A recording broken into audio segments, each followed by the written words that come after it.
This is Democracy Now!, democracynow.org. The Quarantine Report. I'm Amy Goodman with Nermeen Sheikh. You can watch, listen, and read transcripts using our iOS and Android apps. Download them for free from the Apple App Store or Google Play Store today. Well, Wednesday night, on the eve of his 100th day in office, President Biden gave his first speech to a joint session of Congress with attendance restricted to just about 200, 1,600 people usually fit in, to allow social distancing. Biden opened by noting that for the first time in history, 2 women sat behind him, House Speaker Nancy Pelosi and Vice President Kamala Harris. Madam Speaker, Madam Vice President,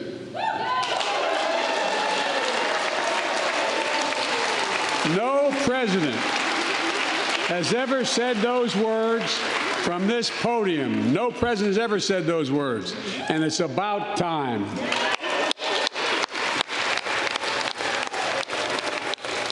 Biden used his address to propose trillions of dollars in new economic proposals and unveiled his $1.8 trillion American Families Plan, which includes $1 trillion in new spending and $800 billion in tax credits aimed at expanding access to education and childcare.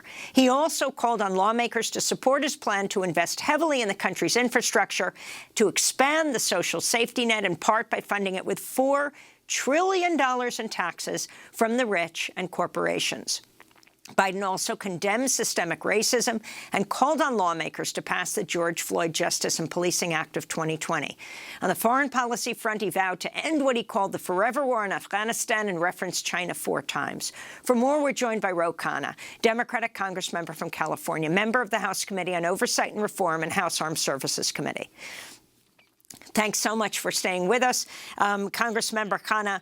Let's talk about his proposal on taxing the rich and explain the significance of it, how popular it is in this country, except for the U.S. Senate. The president gave a very powerful and consequential speech. We've come a long way from when President Clinton said that the era of big government is over. This speech was an explicit rejection of the neoliberal framework that I would say started with Reagan and Thatcher. And President Biden made the case that you need an active role of government in investing in people to unleash their potential, not massive deregulation and tax cuts. And he also explicitly made the case that those at the very top are simply not paying what he said is their fair share. In many cases, they're actually not as they owed, and that we can raise the tax on the very wealthy and collect the taxes from them and corporations to invest in our working class, to invest in our middle class, to invest in our country. And it was very popular, the speech, and very well delivered. Jayati Ghosh is remaining with us. She is a leading economics professor in this country from University of Massachusetts Amherst.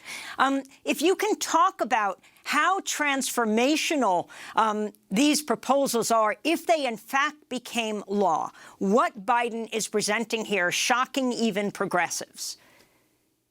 Yes, I think it's unexpected and it's very welcome. It's very important to turn the direction of the nature of public intervention away from protecting the interests of the rich and of large capital to protecting the interests of people and making the economy work for people. This has not been the aim of government policy across the world, but especially in the US, for the last 3 decades.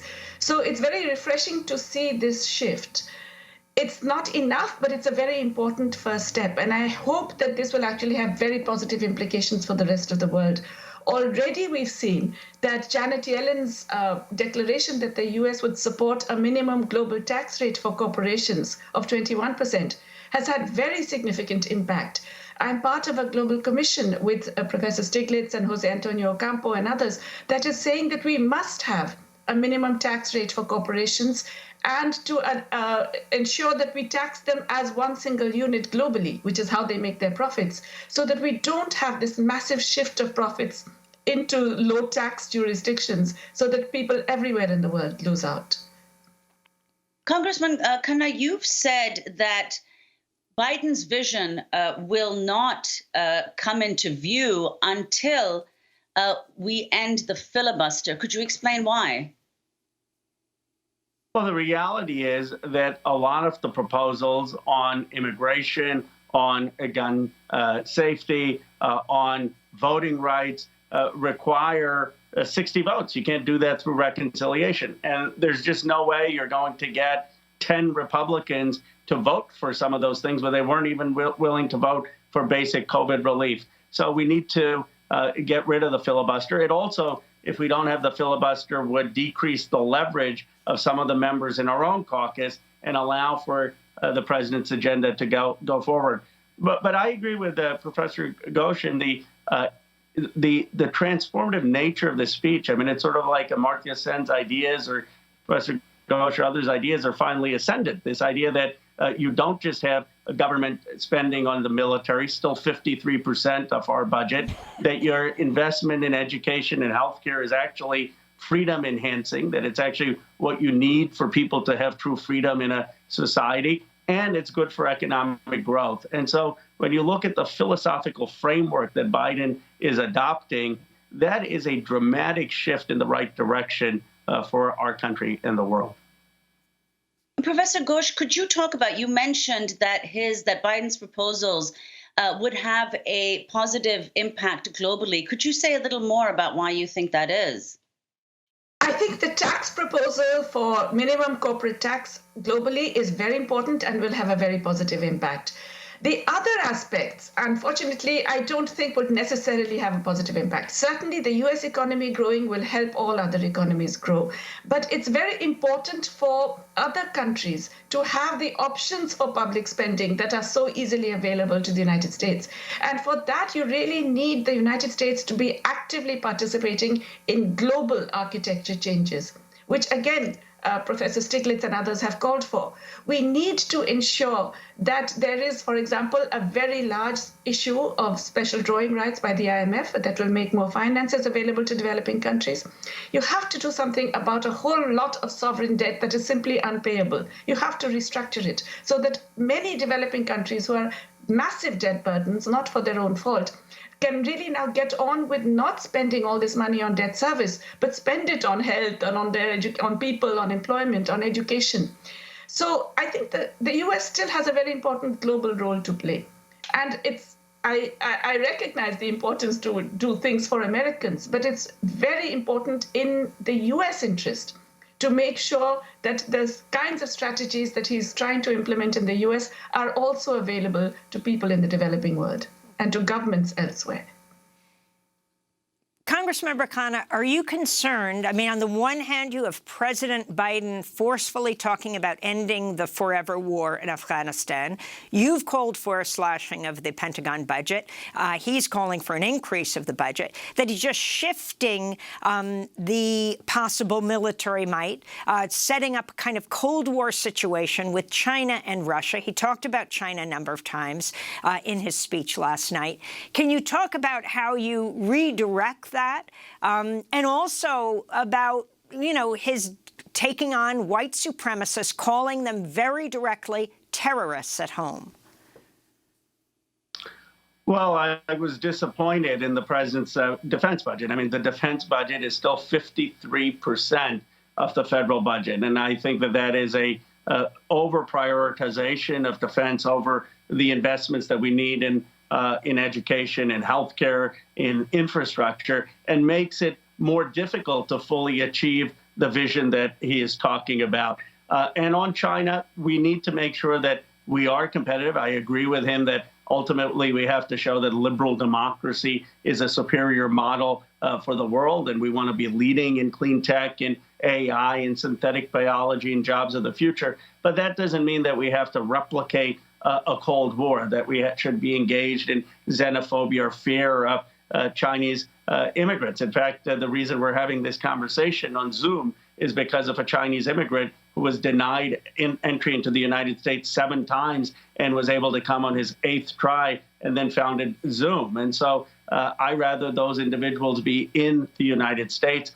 We win when we have collective advances on science. If he wants to solve cancer, we have a better chance of doing that if it's not just American scientists, but scientists around the world. So there have to be on areas of disease, on climate change, international cooperation. We ought not to replicate the paradigms of the 20th century with colonialism and Cold Wars into a 21st century. So let's compete without making that Cold War framework. And very quickly, Congressmember Khanna, why won't the Democratic leadership move in the Senate on the filibuster? It's clear this all cannot happen without that gone. That upheld slavery, that upheld Jim Crow laws. Well, I think what you see is we have the Democratic leadership, the Democratic Party has accepted the bold progressive vision in terms of ideas. But now there has to be an equally important second step, complementary step, and that is there has to be bold institutional reform. Reform about ideas and a bold vision is necessary but insufficient if it doesn't come with institutional reform. And a filibuster ending that is one key component, as is voting rights, as is campaign finance reform, as is ending gerrymandering. Unless we have institutional reform, you're going to continue to see a frustration with politics where policies at 70, 80% approval, which even the president is supporting, the majority leader is supporting, the Speaker of the House is supporting, and yet are not getting enacted. So we have to make the case that institutional reform is tied to the substantive vision. Democratic Congressmember Ro Khanna of California, thanks so much for being with us. And economics professor Jayati Ghosh of the University of Massachusetts Amherst, thanks so much. And that does it for our show. A very happy third birthday to Jahan, our dear producer Dina Guzder's son. And tune in this Saturday at 1:30 p.m. Eastern Time to a live stream of my panel on whistleblowers with Edward Snowden and Daniel Ellsberg as we move into the 50th anniversary of Ellsberg's release of the Pentagon Papers. For more information for that event, as we span the world from Russia to California, you can go to democracynow.org. That does it for our show. Democracy Now! Produced with Renee Feltz, Mike Burke, Dina Guzder, Nermeen Sheikh, Maria Tarasena, Carla Wills, Tammy Warnoff, Tarina Nadura, Sam Alcoff, Tay Maria Studio, John Hamilton, Robbie Karen, Honey Massoud. I'm Amy Goodman with Nermeen Sheikh.